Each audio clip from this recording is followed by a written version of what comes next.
everyone. Good morning, good morning, good morning, good morning. Alright, so today I'm going to talk about the Creator being our parent. And I've seen it this way for a while, not like a long time, but for over a year, I believe, over about 2 years, maybe I viewed the Creator as my parent and not my mother, or I should say the person that I know or identify as my mother, the human being, Anita, the person that gave birth to my body, or to me, if you will.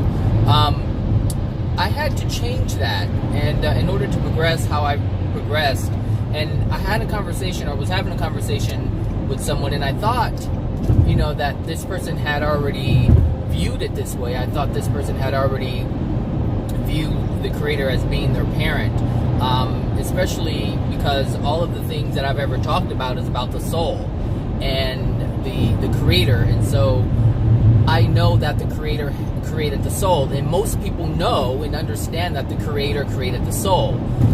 So I had an understanding that this person had that same understanding, and now it kind of makes sense as to why it's been so difficult for that person to accept certain things in their lives, and not be able to accept truths of certain things.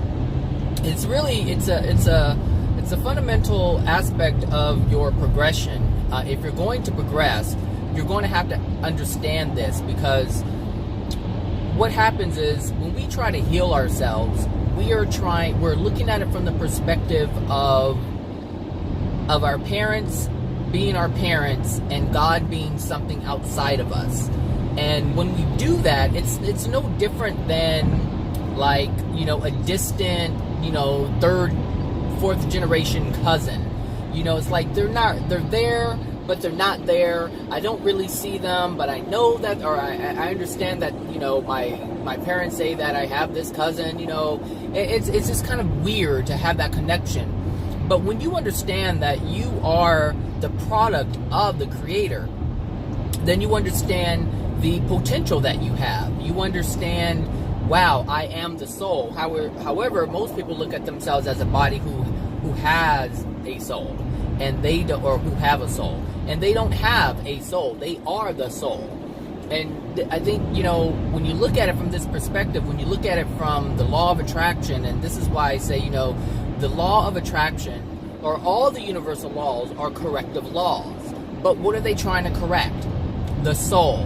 All interaction with all of the universal laws that you have or experience are based in love. So that means the Creator loves you enough to correct you so that you have a more fruitful experience, a more joyful, loving, happy, exciting experience. And this is no different than what your parents attempt to do. They try to teach you to go to school, do this and do that so that you have a pleasurable experience. However, they're not the Creator. And so the Creator's laws, the Creator's rules are always taking the soul into account. Always. Every single rule, every single universal law is always taking the soul into account. Whereas parents don't take the soul into account. They don't take the real you into account. And the reason why they don't do that is because they don't know to do that. They don't see themselves as a soul, so there's no way they're going to be able to look at you, their children, as a soul. So, and this is I think why people get so caught up, because they're listening to their parents and they're not trusting themselves. God, you need to trust yourself. The Creator gave you the ability to use discernment. Where do you think this stuff comes from? The Creator has given you all the tools to discern what is right and what is wrong by the feelings. See, you don't have to see the Creator, because the Creator doesn't work like we work, like the flawed human being works. The Creator works differently. The Creator is, and I don't want to say an energetic force, but the Creator uses energy and has access to energies that we can't even imagine. But the Creator has used the energy to communicate with our soul, to correct our soul, to help our soul understand, not even help, but just to give the soul the ability to understand what is right, what is wrong, what is painful, what is not painful. We know that love brings about joy and happiness and fulfillment, and we know that anything painful will feel awful. It doesn't feel good. Now, when you look at a child, you don't need to look at a child, or the child doesn't need to know the word good or bad or painful or pleasurable. They don't need to know that. The words are insignificant. A child does not know words coming right out of the womb. But the child understands emotions. The child understands feelings. And this is the language that the Creator has imbued within the soul to determine everything around it. So when the child cries, the child knows that this doesn't feel good. And the child knows not to do that. Does that make sense? The child doesn't need to understand that the stove is hot.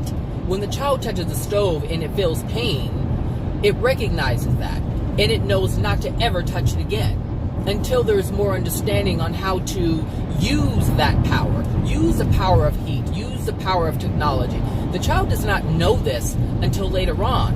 But the child knows emotions. It knows feelings. It knows that this doesn't feel good. It knows that when the parent pushes it away, it's not feeling love. You don't have to say it's love. The child does not know that's what it is. It just knows emotionally on a soul level what that is. And so I think it's very important to understand that the Creator is the only one we should be taking cues from. So, like I'm not a Bible thumper, you guys know that, but in the Bible it says we are made in the Creator's image, and this is correct in terms of the soul, not the physical body, in terms of the soul. So we have the capacity. If you look at everything, and I mentioned, I don't know what video it was, but I said there's a lot of similarities between God and ourselves. But, and this is the reason why we can be God-like. We cannot be God because God is God. But we have the ability to be God-like, meaning we have the ability to be loving. We have the ability to care. We have the ability to help one another. We have many abilities that the Creator has. And so we can join in on being like the Creator in this respect. And am I going to be able to get over there? No, I am going to be able to get over there. I mean, I might have to do 90 to get there, but I'm going to be able to get over. It doesn't even feel like I'm doing 85 or whatever. So, it was interesting. I really thought that this person, knew that they were the child of the Creator. And just like our parent, like what we think or who we think our parents are, we listen to them. We allow them to guide us. And that's the problem. We have allowed someone other than our parent to guide us. And because the Creator has both masculine and feminine energies, which is why we have the male-female, your dad or what you call your dad and your mom. That's why, because there's masculine and feminine energy within the soul. All of them. And this is why you see, some, men and some women that are very masculine, and then you have some men and some women who are not as masculine or more feminine, and then you have the ones who are balanced. So it varies in terms of degrees of masculinity and femininity. But going back, we take advice, we listen to the rules, we listen to our parents in terms of how we should live, and that's the problem, because they're not living in love. Only God lives in love. 100% all the time, 24/7, never stops. The universe is made in love. And if God were to not, at any given point, not live in love anymore, then the whole universe would fall apart. Because we know what happens when there is an absence of love. Things fall apart. Things get destroyed. Because that's what a lack of love does. So just the fact that everything is still intact in our universe, our planet, everything, us, just that fact alone tells you that the Creator is loving. The Creator of all things is living in love, because everything that the Creator has created is still intact. Even though we are doing things to destroy it, it still remains intact. We can affect the things, and this is the thing. We are on this blue marble, and we are given permission to live as we choose. And before man even got here, everything was perfect. Everything was pristine from the perspective of the Creator. But when we came, when Adam and Eve, first got on the scene, they were doing their thing, and then they decided they wanted to change things up. Unknowingly, they wanted to change things up. So they changed it up. And what we see today is the result of it. These dry hills, that is the result of it. The weather that we experience is a result of our soul condition. It's a result of our doing, based on our teachings from our parents. All the way back to our original parents. Amen and amen. Adam and Eve. So when we look at who we're taking cues from, we need to rethink this. We really need to rethink this. Well, I've already rethought it, and I have transformed myself, and I can see things differently. I can see the error in others, because I've decided not to, or I should say, I decided to take cues from the Creator. I decided to look at the universal laws, and look at the rules, and look at the gifts, and look at all these things that the soul is capable of. I'm looking at, the celestial beings who are living in harmony with these laws, who are living in harmony with these rules, who no longer see them really as a law as we would see a law. We usually see a law as something that, if you do this, you're going to get in trouble.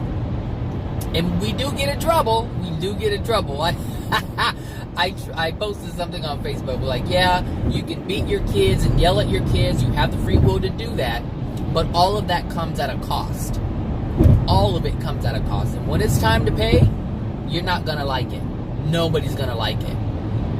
And they're going to say, well, they didn't know. I hear these spirits say that all the time. Well, I didn't know. Well, it doesn't matter if you didn't know. These are the laws. These are the rules. And so now you know the laws and the rules. So, and this is the where the repentance comes in, is, you ask for forgiveness. And if you truly have forgiveness, and you ask for forgiveness, and you truly have sorrow for what you have done, that will be washed away from your soul. The whatever error you have within you, the pain that you're experiencing, it will be gone, taken away, just like that, if you ask. So there's a difference between, asking your parent to forgive you and have that removed from your soul, which what you call your mother and father, they don't have that power. So that alone should tell you that they're not your parent. They don't have the ability to remove any pain from your soul. Now, what your mom and dad, or your human mom and dad, if you want to call them that, whatever you want to call them, caretaker, whatever, they have the ability to treat the physical. They have the ability to fix what is within the body when it manifests. Your soul is manifesting your pain. Your soul is manifesting your experiences. But when it comes to the physical body, the human being has been given the ability to heal that. And it's not even heal it. It's basically like treating it so the body can heal itself. Because you can treat a wound, but if the soul condition of a person is not strong enough, they won't heal. They will not heal. And so some people can heal from cancer, some people can't heal from cancer, depending on the degradation of their soul. That's really what it's about, is how much power, how much life force does that soul currently have? And that life force is love. So how much love do they have within their body to withstand the attack of chemotherapy or whatever, radiation, or whatever you call it? What kind of power is within that soul? That determines whether someone is going to jump back from the assault on that drug or not. Because if they have it within their soul, their determination, their life force, their will to want to keep going, if that is strong, that can happen. But if it's not, they won't make it. They can't make it. So it's important. It's cold. It's actually hot in here. It's important to understand who the creator is. And so when we look at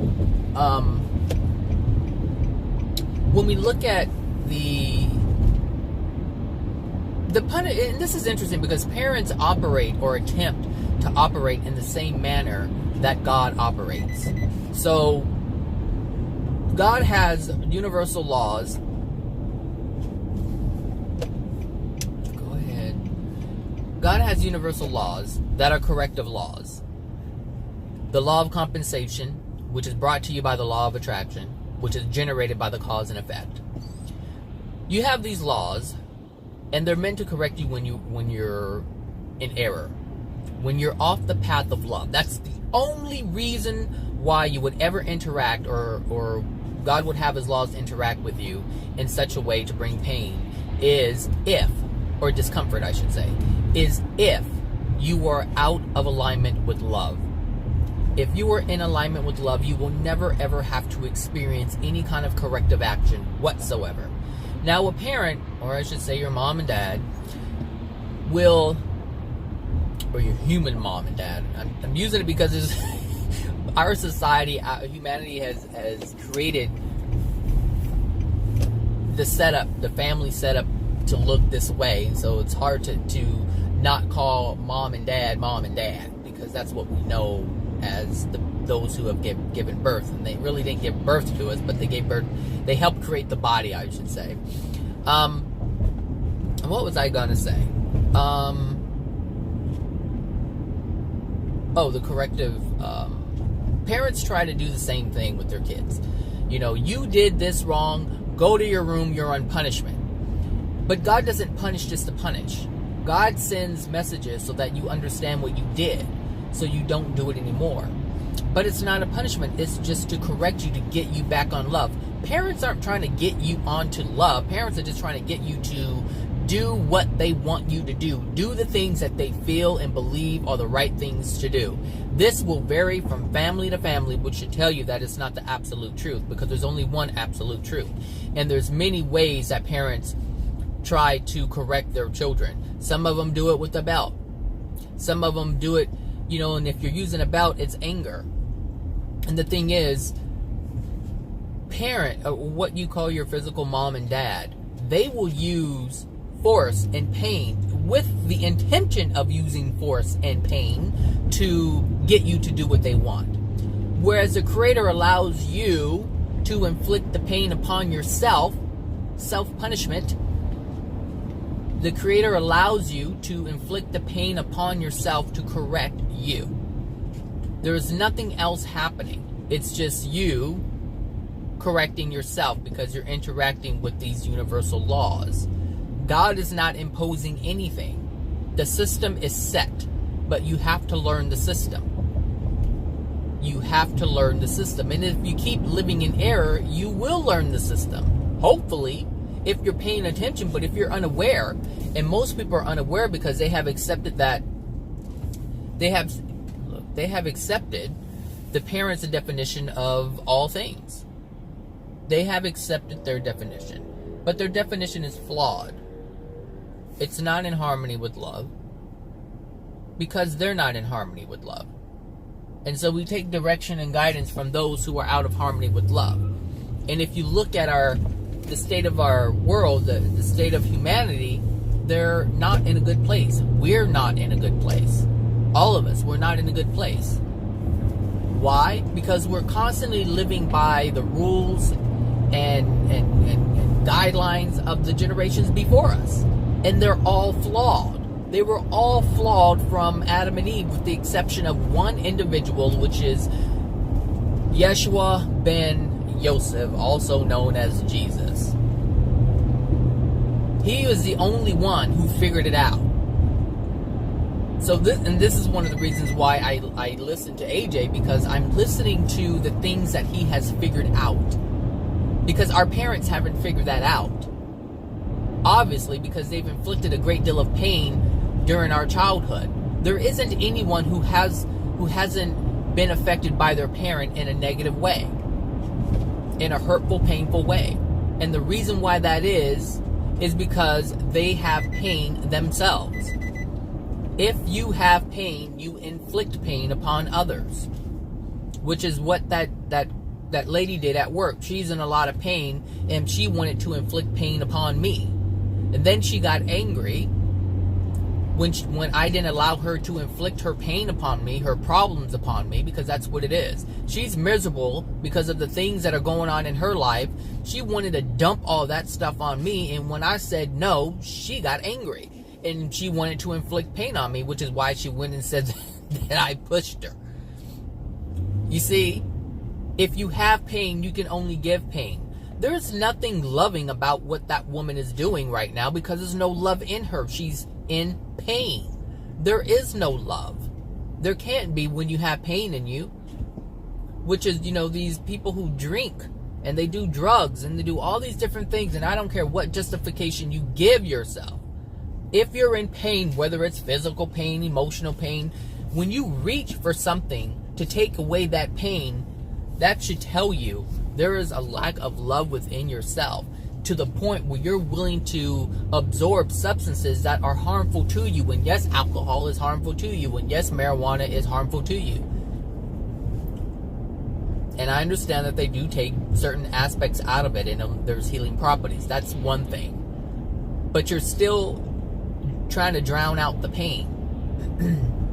And the thing is, you can cure your cancer, or it's not even cure, but you can cut it out, and you can poison it out, and you can do all these different things. But when you die, all that stuff is still going to be there. It's not called cancer in the sense, like we call it here, but the pain is still there in your spirit body. The darkness and the fissures and all these different things are still in your spirit body. You're not getting rid of it. So, people jumping for joy about, medicinal marijuana. Well, fine, jump for joy. But it's just, it doesn't make any sense. It's not yielding what you think it's yielding. So they're jumping for nothing. They're doing all that jumping. You better think back on that jumping when you realize that you're still dark, when you realize you still have these injuries within your body. Better think back on that jumping to keep yourself positive, but it's not going to work, because you're going to realize it was all a lie. And this is why it's important to learn the truth of everything. The truth of the spirit world. You are a spirit. You will end up there at some point. Crazy people. You don't need to be driving. You need to take an Uber. You got behind me.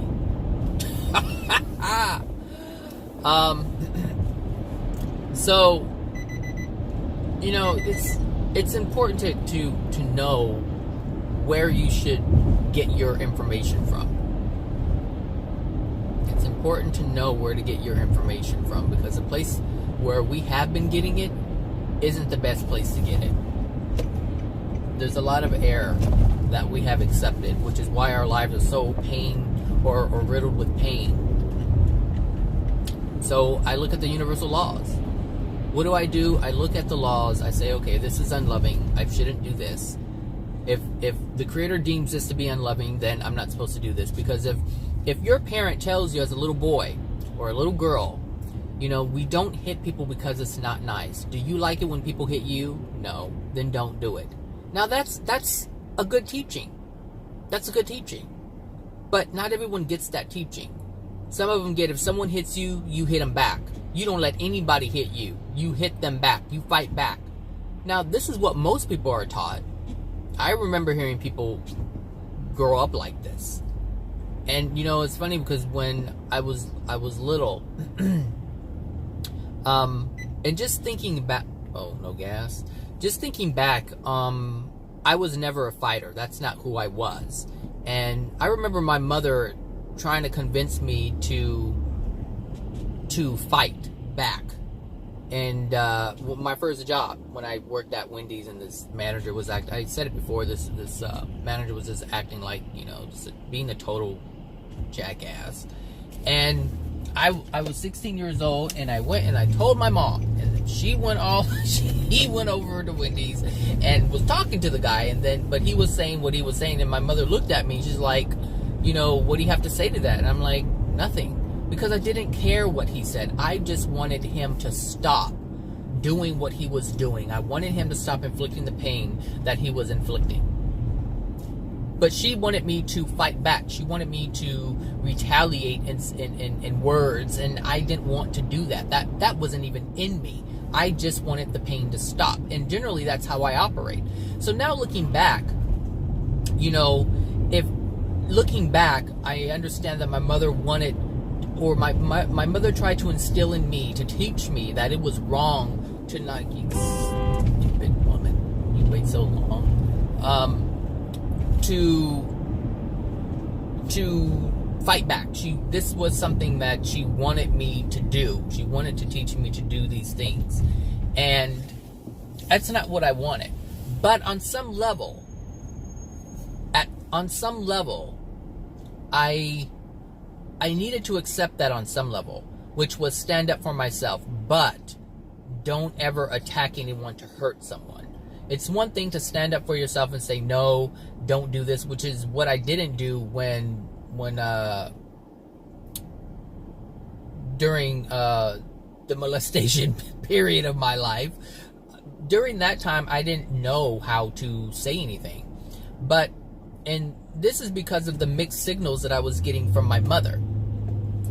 So I've told you before, she would not support me, and so I did not feel supported. Yet at the same time, she wanted me to stand up for myself. But the majority of the time, it's like you don't speak, you don't stand up for yourself. But at the same time, when she felt it was convenient, you're supposed to do it. So basically, what she wanted me to do is never stand up to her, never ever stand up for myself when it comes to her. But when it comes to other people, she wants me to do it. And this is very unloving. And I have to recognize this more and more and more, because it shows me the unloving things that my mother has instilled within me that I need to get rid of. Because that didn't make any sense. It's not loving. It's either you're going to love your child and support your child, or you're not. But my mother, she picked and chose which time she wanted to do this. And most parents do this. They don't want you to speak your mind. And I'm not talking about talking back. They don't want you to speak your mind. Most parents don't want that. They're like, don't talk back. What I say is what I say. What I say is the be-all, end-all. And you don't argue with me. I'm the parent. But here's the problem. They're not the parent. The true parent is the creator. And the creator says express yourself at all times, no matter what you're feeling. And we'll take it from there. If it's loving or unloving, express yourself, and we will take it from there.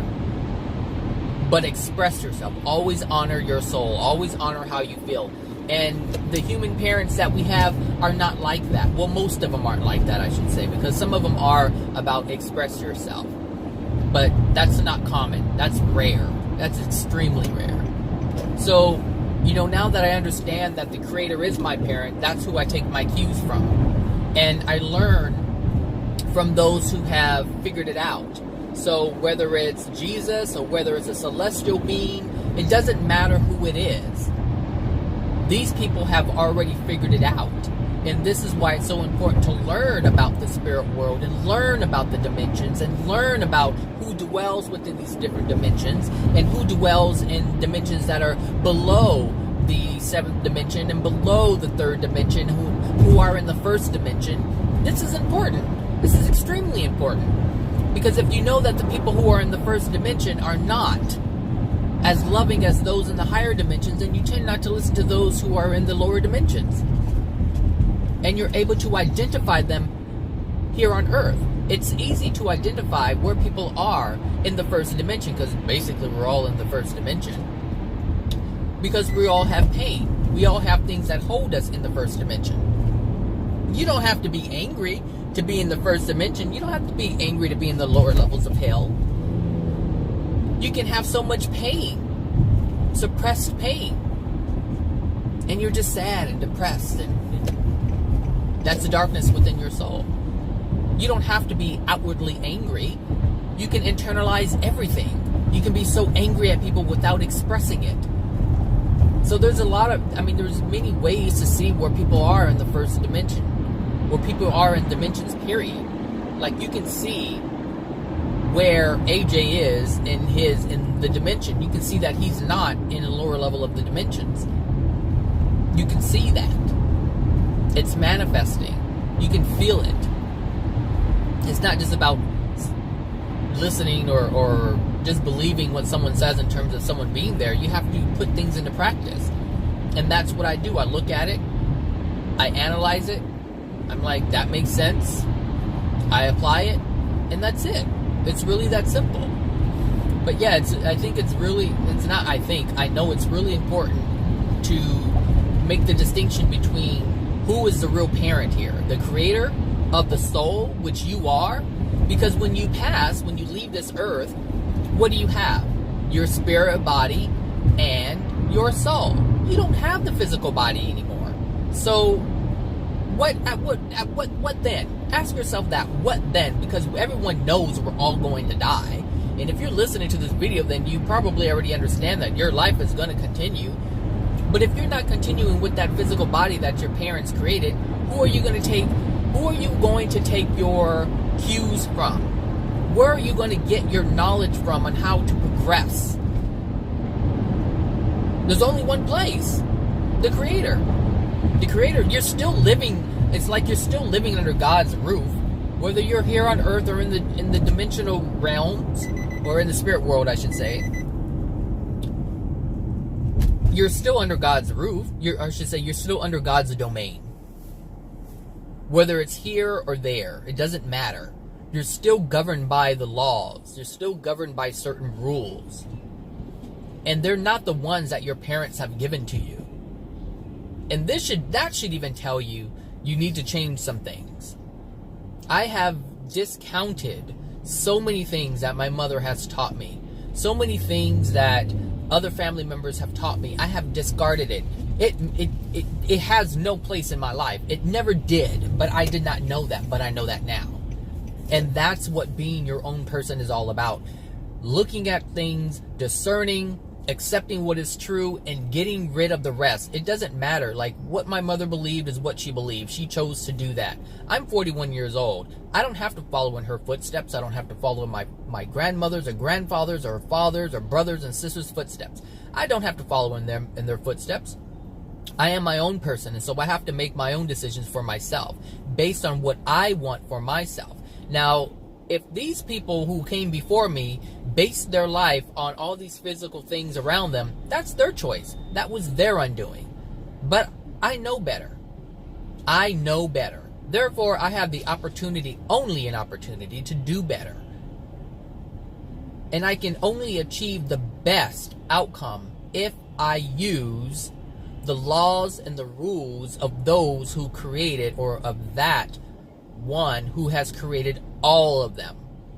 So if you look at this as a game, a system, a game, just look at it as a game. People like to call it a matrix.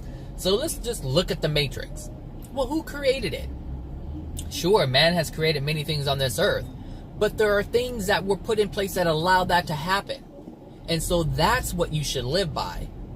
The Creator's definition of what is, not man's definition of what is. Man is creating virtual reality and all these different things, and yes, the Creator has given the power to do that. But you will you will suffer if you are doing things that are out of harmony with love. The Creator allows you to create all kinds of things, but if you want to have a healthy soul, a bright soul, a loving soul, a good experience, then everything that you create must be in harmony with the laws. It must be in harmony with the rules. You step outside of that and you're gonna get in trouble, because you're not creating in love. You're not creating by the guidelines set by the Creator. And that's what people are doing now, is they're creating outside of the guidelines that the Creator has set for you to create. And when you create outside of those guidelines, the only thing that you can be ensured is that you're going to experience pain, because the Creator has created in love. Therefore, everything that the Creator has put in place is going to result in love. And if you follow that formula, then you will experience the consequences of love. But if you do not create If you do not create with that formula of love, within the guidelines of love, then you will experience pain, discomfort, and suffering. It will happen. And that's evident by your existence, by your experience within your existence. Arguing with family, all of this is based on not following the formula of love. There is a formula. It's scientific. If you act in love, from love, with love, if you act from this space, if you have this within your soul, then great things can come to you and those you interact with.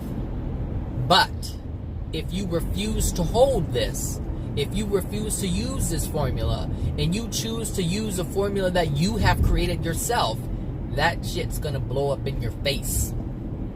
And it has your entire existence, and our entire existence.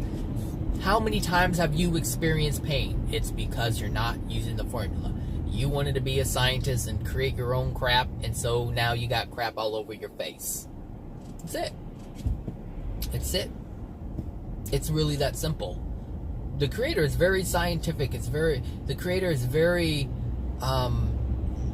methodical in terms of its creation. We just have to see it. And that's what I'm learning to do, is I'm learning to see it. Like, I told you guys I wasn't going to go see Equalizer 2 because it was just about this Lyft driver killing people. And a friend of mine said, hey, let's go to the movies. I never go to the movies in the middle of the week. But I went. And that was the movie he wanted to see. I was like, okay. So I sat there and I saw the movie. And I was looking at it and I'm like, looking at all the error. And I was like, but I understood something more. And I have been over some time watching movies, is that the reason why all of the movies have killing, have deception, have rape, have hurtful things, it's because it's a reflection of our soul. Humanity can't create anything different. Even a movie that's supposed to be about love. You can make a movie, and they have made a movie about animals. Animals. Talking dogs. And what's going on in the movie? There's some kind of sadness. Someone is lost. Someone has experienced pain. On some level or another, it has to be within every single creation because it's within our soul. And our environment is the reflection of the soul condition as a whole. So you have people who like movies where there's revenge. It's because you seek revenge. You like that feeling. It makes you feel powerful. And there's some people who can't stand that, but they love sad movies. Why? Because there's sadness within their soul. We don't gravitate towards something if it doesn't dwell within ourselves. And so when we look at all of Hollywood, we see a reflection. We are able to see the reflection of our soul condition as a whole. There can't be anything with just if you can find, and I know this is going to be an impossible task, if you can find a movie where there is nothing but love in it, I would be surprised. Let me know if you find a movie like that. I don't think it exists. I don't think it can exist on this planet. It can't. There has to be some kind of pain. There has to be some kind of violence. There has to be some kind of lack of some sort. There must be, like even in a Christian movie, a movie about God, about Jesus, it doesn't matter what it is. Have you ever noticed that the movies about Jesus are all about his pain and suffering? The man who is supposed to be love and light. Man can only make movies about his suffering. What do they focus on? The blood. The beating, the scars, the nails, the hanging on the cross, the piercing in the side of his body. Like, this is what people really focus on. It's what they focus on. Just listen to the music during certain aspects, during certain parts. It's the parts they want to stand out because it's the parts that are most important to them when they make these movies.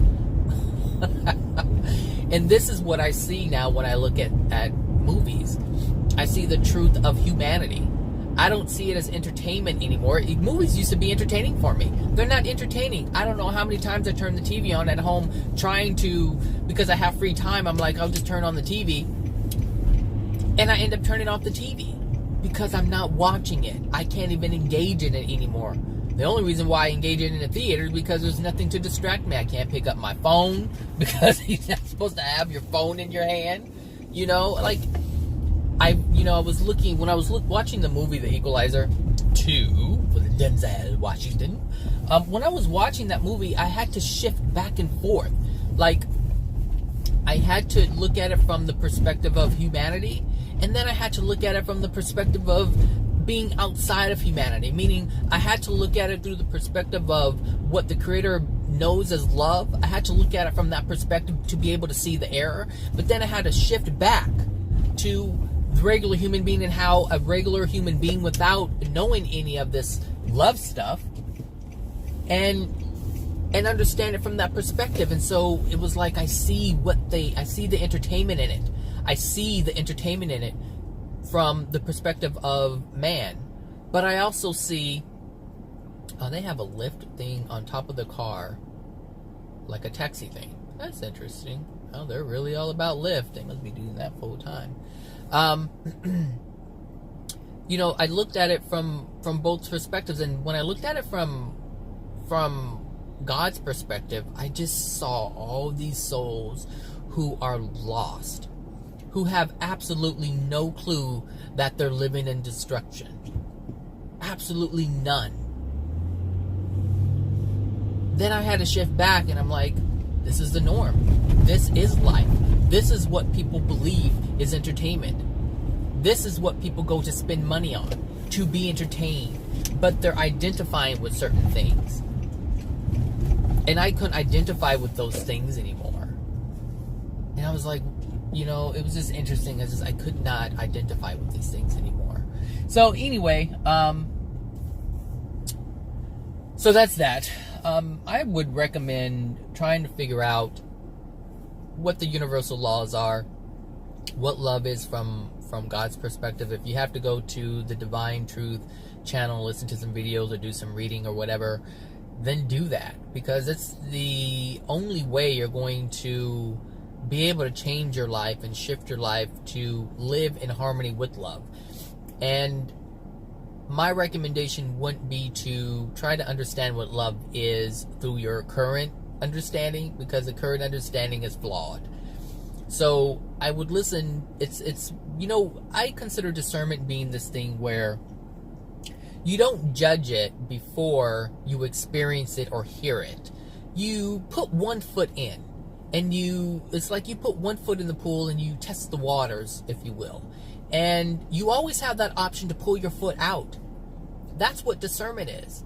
I experience it, and then I decide if it's true, if it's loving, does it make sense? And then if it does, if it is truth, and you understand that what you have been living isn't truth, then you take your foot out of what you have been living and put both feet in the new pool of water that you know is truth. But that's what I see discernment as, is you experiencing or understanding, accepting, not completely, not buying into it, but allow yourself to hear it, allow yourself to understand it, instead of just saying, nope, that's not true because that's not how I was taught. That is your biggest undoing, is to keep yourself in the box, because you never allow yourself to learn something more. You just allow the people who taught you what they taught you to govern your life. And if you're doing that, you're not living your life. You're living their life. You're just a duplicate of them. And if they're suffering and you're suffering, something should tell you something has to change. It's that simple. Life is simple if you allow it to be simple. And if you're open to truth, if you're open to love, then it's even more simple, because it just comes to you. And if you desire it, you're really on track. Because all the things that you desire, all the truth that you desire, not knowing that it's truth, will come your way. And you can use that discernment thing again. You put one foot in and you test the waters. And you see, and you ask yourself, is this true? Does this make sense? Is this more loving? Have I been treated unlovingly? Oh, I have. Okay, well, let me step out of that belief and step into this new one. Let me step into this new belief. Let me step into this new truth and live from that point. And once you accept that, you do it again and again and again until all the errors are gone. And this is what's going to have to happen. You're going to have to change the beliefs that were given to you that are in error, and keep the ones that are true, because our parents did not teach us only bad things. Our parents taught us bad and good things, truth and error. And so what we have to do is sift through that and find out what is the error and remove those things with the new truths. You remove the false beliefs with the true beliefs. And it's not about what religion says. But I understand if you're governed by this, then understand you are governed by this in all of its error, in all of its truth. But the thing is, your soul cannot be pure of any pain, of any error, of any hurt, if you continue to remain holding those errors, because they were simply taught to you. For me, I'm not honoring my mother and I'm not honoring my grandfather, and they can all go to wherever they're going to, because they are going to wherever they're going to. They have gone, since they're already dead, they have gone to wherever they're going to. I don't have to wish them anywhere. I don't have to condemn them anywhere. Their soul is doing it for themselves. Every family member who has ever been mean to me is going to pay for that. It's within their soul. It's in their soul. And this is another thing that I've learned. It's like, I don't have to condemn anyone. I don't have to hate anyone. These people at work who continually do these evil deeds, as I would call them, I don't have to damn them to hell. They're already there, which is why they're doing those things in the first place. The thing is, we're on earth still. So we're still able to experience God's grace, but once they pass, they can't. They can't. Like, one coworker has a child, and the child was, born with so many disabilities, and it wasn't even known if the child was going to even make it. That's how bad it was. And all of that came from the hatred and the unloving things within that person's soul, and the soul and the match, which is the other parent. And that's why the baby came out the way that it did. All babies come out, deformed and have problems because of unloving things within the souls of their human parents. Because they did not love themselves. And so love could not be transferred to that child. And the love that the soul did have before it incarnated, it was all like it's like oil was just poured in it. Like old used oil was just poured in that soul. And now the parents were like, now trying to gestate. Try to make the best, of what we have given you. This sludge.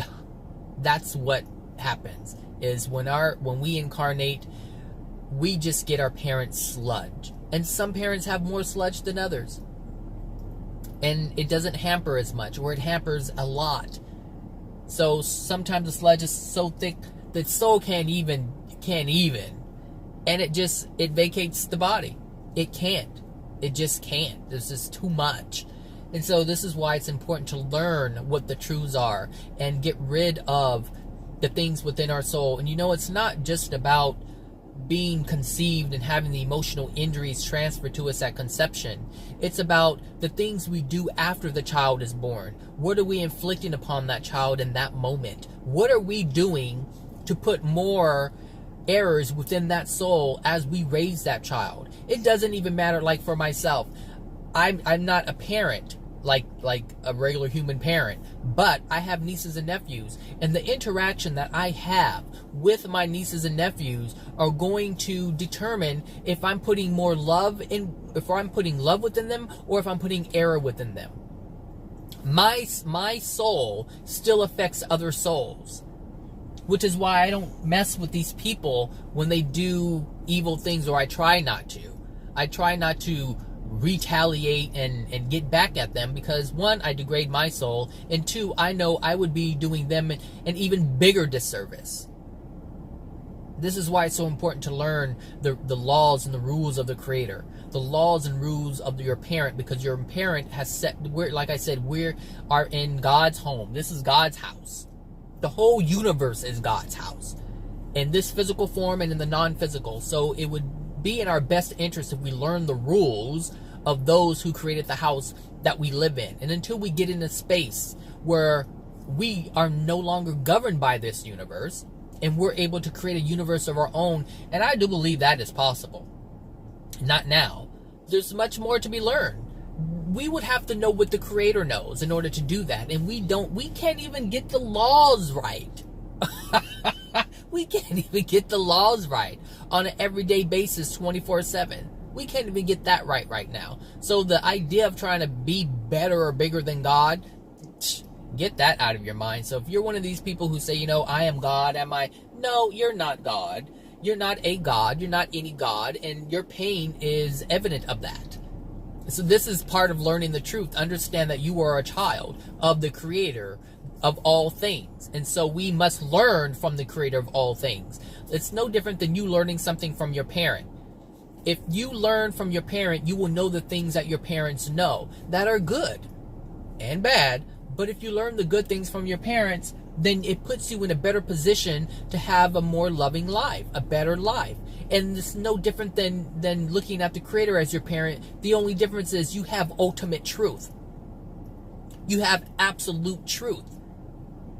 That trumps everything and anything your parents have ever taught you. That's the choice that you have to make. By looking at the Creator as your parent, or looking at your biological mother, father, whatever you want to call them.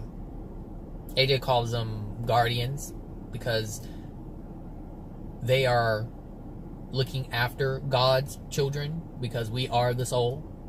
So anyway, that's that. So I hope you guys have a great, I think today's Wednesday, and I will talk to you guys later. All right, have a good one. Bye now.